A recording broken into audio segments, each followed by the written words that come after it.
মহিলাকে দেখে আহিলের মুখে যেন বিশ্বজয়ের হাসি। তারপর আহিল এসপি রাসেলের দিকে তাকিয়ে একটা মুচকি হাসি দিয়ে পুলিশ স্টেশন থেকে বের হয়ে যায় শাড়ি পরিহিত মহিলাটির সাথে। তিশাকে নিয়ে সায়ান আর রায়হান দ্রুত হসপিটালে চলে আসে। তিশার এখনো জ্ঞান ফিরে আসে নাই, তাকে ওটিতে নেওয়া হয়েছে। ওটির বাহিরে বসে রায়হান পায়চারি করছে, আর সায়ানকে মাথায় ব্যান্ডেজ করার জন্য নিয়ে যাওয়া হয়েছে। সায়ান অবশ্য যেতে চাইছিল না তিশাকে একা ফেলে, রায়হান এক প্রকার জোর করে পাঠিয়েছে। রায়হানের অবস্থাও বেশি একটা ভালো না, তাও মেয়ের চিন্তায় শরীর খারাপের কথা ভুলে গেছে। হঠাৎ করে রায়হানের ফোনে মেসেজ আসার শব্দ হয়। রায়হান সাথে সাথে ফোনটি পকেট থেকে বের করে মেসেজটি দেখে। মেসেজটি দেখার পর রায়হানের অস্থিরতা যেন আরো বেড়ে গেছে। ও কি করে জানলো আমরা এখানে আছি? হঠাৎ রায়হানের নজর যায় তার পাশের চেয়ারে, যেখানে সায়ানের ফোন আর ওয়ালেট পড়ে আছে। রায়হান ফোন ওয়ালেটটা হাতে নেয় এই ভেবে যদি কেউ নিয়ে যায়। হাতে নেওয়ার পরে কৌতূহলবশত ওয়ালেটটা খোলার সাথে সাথেই রায়হানের হাত থেকে ওয়ালেট পড়ে যায় ভয়ের চোটে। কথায় আছে না, যেখানে বাঘের ভয় সেখানেই সন্ধ্যা হয়। আমার সাথেও এখন এটাই হচ্ছে। কোথায় ভেবেছিলাম এখন একটু শান্তিতে থাকবো, তা না, আমার কপালেই এসে সব বিপদ জুটে। এই ছেলে দেখি গোয়েন্দা বিভাগের বড় অফিসার। ও কি আমাদের ব্যাপারে সব কিছু জানে? তাই কি আমার মেয়ে তিশাকে বিয়ে করেছে আমাদের হাতে নাতে ধরার জন্য? কিন্তু আমার তো তা মনে হচ্ছে না। যদি শুধু আমাদের ধরার জন্য হয়ে থাকে তাহলে তো আর তিশার প্রতি এত কেয়ার দেখাতো না। আমি ওর চোখে তিশার জন্য ভালোবাসা দেখেছি, যেটা একসময় আমরা চোখে ছিল মীরার জন্য। কিন্তু ও কি পাল্টে যাবে আমার মতো? না না, তা কি করে হয়? আমার মেয়ে তিশা আর যাই হোক নিজের স্বামীকে রেখে পর পুরুষের সাথে মেলামও এক আশা করবে না। আমার ওর প্রতি এই বিশ্বাস আছে। কিন্তু সায়ান যদি কোনোভাবে আমাদের সত্যিটা জেনে ফেলে তখন কি হবে? ও নিশ্চয় আমাদের এমনি এমনি ছেড়ে দিবে না। ওর কথা বার্তায় যা বুঝলাম ও খুব লয়াল একটা ছেলে। এখন যে করেই হোক ওদেরকে দেশের বাহিরে পাঠানোর ব্যবস্থা করতে হবে, তাহলে আমার বিপদ কমে যাবে। তারপর ওই ম্যাডামের চর্বি কমাবো। কিন্তু সায়ান আর তিশা কি এমনি এমনি আর্জেন্ট দেশের বাহিরে যেতে রাজি হবে? একটা কিছু করতে হবে। এরই মধ্যে ওটি থেকে ডাক্তার বেরিয়ে আসে। তিশাকে ইঞ্জেকশন পুশ করা হয়েছে। তার জ্ঞান ফিরতে আরো প্রায় 2 ঘন্টা মতো লাগবে। সায়ানও মাথায় ব্যান্ডেজ নিয়ে রায়হানের পাশে এসে বসে। রায়হান কিছু বলতে গিয়ে ইতস্তত করছে দেখে সায়ান নিজেই বলে ওঠে, আঙ্কেল, আপনি কি কিছু বলতে চাচ্ছেন? সায়ানের কথা শুনে আমি খানিকটা চমকাই। তারপর নিজেকে সামলে সায়ানকে বলি, আসলে বাবা, আমি তো বাংলাদেশ থাকি না, ইউরোপে আমরা সেটেল। আমার বড় মেয়ে দিশাকে বিয়ে দেওয়ার উদ্দেশ্যে এখানে এসেছিলাম। এরই মধ্যে ঘটে গেছে অনেক ঘটনা, যাক তার মধ্যে আর না যায়। আসল কথা যেটা সেটা বলি, আমাদের ইতালি চলে যেতে হবে। এখন আমি আমার মেয়ে তিশাকে একা রেখে কিছুতেই ইতালি যেতে পারবো না। তাই আমি চাইছিলাম কি আমার সাথে আমার মেয়ে এবং তুমিও চলো। তিশাকে ইতালি নিয়ে যাবেন মানে? ও এখন আমার স্ত্রী, আর স্ত্রী স্বামীকে ছেড়ে বাবা মা র সাথে গিয়ে ইউরোপে থাকবে কেন? আমার হয়তো আপনার মতো এত টাকা পয়সা নেই, কিন্তু ওকে সুখে রাখার মতো সবকিছু আছে। আর আপনি আমাকে কিভাবে আপনাদের সাথে খরজামাই যেতে বলছেন?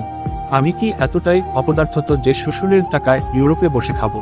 সায়ান, তুমি আমাকে ভুল বুঝছো। আমি এইভাবে বলতে চাইনি। আসলে তুমি তো জানোই তিশাকে কিডন্যাপ করা হয়েছিল, তাও আমার বাড়ি থেকেই। ও আজকেও কিডন্যাপাররা আমাকে মেসেজ দিয়ে ধমকি দিয়েছে তোমাকে আর তিশাকে মেরে ফেলবে। আমার জন্য ওদের এত বড় লস হয়ে গেছে। এখন আমি আর কোনো রিস্ক নিতে চাইছি না। তাই আমি চাই পার্মানেন্টলি না হলেও কয়েক মাসের জন্য তোমরা ইতালিতে চলে যাও। আমি আর আমার মেয়েকে বিপদের মুখে ফেলতে চাই না। যত দ্রুত সম্ভব তোমাদের ইতালি যাওয়ার ব্যবস্থা করছি। সায়ান কিছু বলতে যাবে, তার আগেই কথাগুলো বলে রায়হান এক সাইডে গিয়ে দিশাকে কল করে সায়ান আর তিশার ব্যাপারে বলে যে ওরা 2 দিনের ভিতরে ইতালি আসছে ওদের জন্য রুমের ব্যবস্থা করতে। পাগলের বেশে হসপিটালের ভিতরে দৌড়াতে দৌড়াতে ঢুকে মীরা। তার এখন দিন দুনিয়ায় কোনো খেয়াল নেই। নিজের আদরের মেয়েকে পাওয়া গেছে এবং সে অসুস্থ, এই কথা শোনার পরে মীরা নিজেকে আটকে রাখতে পারেনি। নিজে একা একা হসপিটালে চলে এসেছে। হসপিটালে ঢুকবার পরে রায়হান একটি বেঞ্চে বসে থাকতে দেখে এক প্রকার দৌড়ে রায়হানের সামনে গিয়ে দাঁড়ায়। রায়হান, তিশা কোথায়? ওর কি হয়েছে? ওকে হসপিটালে আনলে কেন? আমার মেয়ে ভালো আছে তো? ওর কি হয়েছে বলো না। মীরাকে নিজের সামনে দেখে আমি চমকে যাই। ওকে কে বলেছে এই জায়গার কথা? এখন ন্যাকামো শুরু করছে। মন তো চাইছে একে এখানেই শেষ করে দেয়, কিন্তু আমার হাত বাঁধা পাবলিক প্লেসে কিছু করলে আমি ফেসে যাব। এখন ওর সামনে নর্মাল থাকতে হবে। তিশা সামনের রুমে আছে, ওকে ইঞ্জেকশন পুশ করা হয়েছে, এখন ঘুমাচ্ছে, তাই ওকে ডিস্টার্ব করতে যেও না। মেয়েটার শরীরটা শেষ। আমার মেয়েকে যারা এই কষ্ট দিয়েছে তাকে আমি এই প্রশ্রী কার চিবি থেকে চিরতরে মুছে ফেলবো। সে হয়তো জানে না যে কার রক্তে সে হাত দিয়েছে। রায়হানের কথার কোনো কিছুই মীরা বুঝতে পারল না। মীরা রায়হানের পাশের বেঞ্চে বসে পড়ল। সায়ানের আর বুঝতে বাকি রইল না যে এটা তিশার মা। সে দ্রুত গিয়ে মীরাকে সালাম করে। কে তুমি, আর আমাকে সালাম করছো কেন? জি আন্টি, আমি সায়ান। তুমি সায়ান না যেই হোক, তা আমাকে কেন সালাম করছো? সায়ান আর মীরার কথার মাঝে রায়হান বলতে শুরু করে, তিশার জামাই, কিছুক্ষণ আগে ওর সাথে তিশার বিয়ে হয়েছে। রায়হানের মুখে তিশার বিয়ের কথাটা শুনে মীরা অবাক হয়ে যায়। নিজেকে সামলে রায়হানকে জিজ্ঞেস করে, তিশার জামাই মানে? তুমি এসব কি বলছো রায়হান? আমার মেয়েকে আমার অনুমতি ছাড়া কেন বিয়ে দিয়ে দিয়েছো? আমি ওর জন্মদাত্রী, তুমি এই কাজ কি করে করতে পারলে? আমি ওকে ছোট থেকে একা মানুষ করেছি, তখন তো তুমি বাবার দায়িত্ব পালন করতে আসে নাই। তো এখন কোন অধিকারে তুমি আমার অনুমতি ছাড়া আমার মেয়েকে বিয়ে দিয়ে দাও? আমি এই বিয়ে কিছুতেই মানি না। আমি আমার মেয়েকে আমার সাথে নিয়ে যাব। অধিকারের কথা বলছো, তাহলে তো তোমার ওর ওপর কোনো অধিকার নেই। ওকে ছোট থেকে 18টা বছর হোস্টেলে বড় করেছ। যদি এত মায়ের দরদ থাকতো তাহলে তো আর নিজের মেয়েকে হোস্টেলে রাখতে না। আমার মুখে হোস্টেলের কথা শুনে মীরার কথা বলা একদম বন্ধ হয়ে গিয়েছে। এদিকে সায়ান মীরা আর রায়হানের থেকে কিছুটা দূরে এসে পকেট থেকে ফোন বের করে ইতালি যাওয়ার জন্য। গোয়েন্দা বিভাগের সবচেয়ে বড় যে অফিসার তাকে কল দিয়ে ছুটির কথা বলে। প্রথমে এত মাসের জন্য ছুটি দিতে রাজি হচ্ছিল না, পরে কি ভেবে যেন আবার ছুটি দিতে রাজি হয়ে যায়। সায়ান কথা বলা শেষ করে আবার রায়হান আর মীরার সামনে এসে দাঁড়ায়। সায়ানকে দেখার সাথে সাথেই দুইজনের কথা বলা বন্ধ হয়ে যায়। এরই মধ্যে ডাক্তার এসে বলে যায় যে তিশার জ্ঞান ফিরেছে। সবাই দ্রুত তিশাকে দেখার জন্য কেবিনে ঢুকে পড়ে। নিজের আদরের মেয়ের এই অবস্থা দেখে মীরার চোখ দিয়ে অনবরত পানি পড়ছে। তিশার পাশে বসে আলতো হাতে তিশার মাথায় হাত বুলিয়ে দিচ্ছে। আমার এই ন্যাকামো দেখে খা জ্বলে যাচ্ছে। এতই যদি দরদ থাকতো তাহলে আমার এর আজকে এই হাল হতো না। আমিও গিয়ে আরেক পাশ দিয়ে বসে তিশার মাথায় হাত বুলিয়ে দিতে দিতে বললাম, একদম ভয় পাবি না মা, তোর আব্বু সবসময় তোর সাথে আছে। তোর আব্বু তোর জন্য কোনো খারাপ সিদ্ধান্ত নেয়নি। একদিন তুই এই জিনিসটা বুঝবি। সায়ানের সাথে তোর বিয়েটা ভালোর জন্যই হয়েছে। আজকেই দেখতে পেলি আহিলের সকল কার্যকলাপ। ওর মতো একটা খারাপ ছেলের হাতে তোকে তলে দিলে তোর জীবনটাও নরক বানিয়ে ফেলতো। তাই আমি অনেক ভেবেচিন্তে সায়ানের সাথে তোর বিয়ে দিয়েছি। সায়ান সবসময় তোর পাশে থাকবে, তোকে সকল বিপদ আপদ থেকে রক্ষা করবে। তুই আমাকে আজকে একটা কথা দে মা, যে কোনো পরিস্থিতি আসুক না কেন তুই সায়ানকে কখনোই ছাড়বি না, ওকে ওর স্বামীর অধিকার থেকে বঞ্চিত করবি না। তুই তোর বাকি জীবনটুকু ওর সাথে কাটাবি। তুই আহিলের সাথে আর যোগাযোগ করার চেষ্টাও করবি না। আমাকে ছুঁয়ে কথা দে। রায়হানের কান্না বেজা চোখ দেখে তিশা আর না করতে পারেনি, তাই নিজের বাবা আর ছুঁয়ে কথা দেয় যে সে সায়ানকে নিজের স্বামীর অধিকার দিবে এবং তার সাথেই সারা জীবন কাটাবে। আর আহিলের সাথে সে কখনো যোগাযোগের চেষ্টাও করবে না। মীরা আর সায়ান এতক্ষণ নীরব দর্শকের মতো সবকিছু দেখছিল। মীরা নীরবতা ভেঙে বলে উঠে, রায়হান ডাক্তারের সাথে কথা বলে তিশাকে বাসায় নেওয়ার ব্যবস্থা করো। আমি আর আমার মেয়েকে এখানে রাখতে চাই না। খুব কথা বলে নিয়েছি, এখন সায়ানের সাথে ও চলে যাবে। সায়ানের সাথে যাবে মানে? হাকারদের বাসায় না গিয়ে ওই ছেলের বাসায় কেন যাবে? তোমাকে আমি কি বলেছি তুমি বোধহয় শুনতে পাওনি, তাই না? আমি এই বিয়ে মানি না। চিনি না জানি না একটা ছেলের সাথে আমি আমার মেয়েকে কিছুতেই একা যেতে দেব না। আর ও তোর এই ছেলেকে ভালোবাসে না, ও ভালোবাসে আহিলকে। তাই আহিলের সাথেই ওর বিয়ে দিব আমি। আহিল নিচেই গাড়ি নিয়ে অপেক্ষা করছে আমাদের জন্য। আজকে আমি আমার মেয়ে আর আহিলের ভালোবাসার পূর্ণতা দিব। এতে আমাকে কেউ আটকাতে পারবে না। আহিলকে যে কেউ ছাড়িয়ে নিয়ে গেছে এটা রায়হান ওর এসপি বন্ধুর মাধ্যমে জানতে পারে।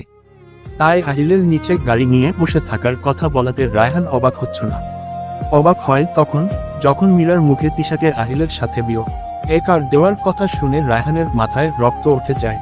সারা শরীর রাগে ফুঁসছে, মনে মনে বলছে যদি এখানে আজকে তিশা আর সায়ান না থাকতো তাহলে আজকেই তোর শেষ দিন ছিল এই পৃথিবীতে। এদিকে মীরা রায়হানকে কথাগুলো বলে তিশাকে বেড থেকে নামাতে নিলেই রায়হান গিয়ে সজোরে একটা থাপ্পড় মারে মীরার গালে। থাপ্পড়ের চোটে মীরা গিয়ে কিছুটা দূরে ছিটকে পড়ে। তিশা মীরাকে ধরার জন্য উঠতে নিলেই রায়হান হাত দিয়ে ইশারা করে থামিয়ে দেয়। তারপর বলতে শুরু করে, তুমি এখনই এই হসপিটাল থেকে বেরিয়ে যাবে। যেই ছেলে আমার মেয়েকে আমার চোখের সামনে মেরে ফেলতে চাই, সেই ছেলের হাতে তুমি মেয়ে তুলে দিবে। তুমি কি আদৌ ওর মা? আর সায়ানের কথা বলছিলে না যে চিনি না জানি ছেলের হাতে মেয়ে কেন তুলে দিলাম? তাহলে শুনো, এই সায়ান হলো হাঁটি সোনা। আমার পরে যদি আমার মেয়েকে কেউ বেশি ভালোবাসে তাহলে সে হলো এই সায়ান। আর বলছিলে না তার পরিচয় কি? সে হলো গোয়েন্দা বিভাগের একজন উচ্চ পদস্থ অফিসার। তাই আমার মতে আমার মেয়ে তিশার জন্য ওর মতো ভালো ছেলে খুঁজে পাওয়া সম্ভব না। রায়হানের মুখে সায়ানের সম্পর্কে শুনে মীরা কিছু অবাক হয়, তাও নিজেকে সামলে বলে, তুমি বললেই তো আর আমি চলে যাচ্ছি না। আমি আমার মেয়েকে আমার সাথেই নিয়ে যাব এবং আহিলের সাথেই ওর বিয়ে দিব। তিশা উঠে আয়, আহিল তোর জন্য নিচে অপেক্ষা করছে। আহিলের নাম শুনলে আগে তিশার মুখে যেই হাসি ফুটতো, এখন আহিলের নাম শুনেই তার রাগ বউচ্ছে।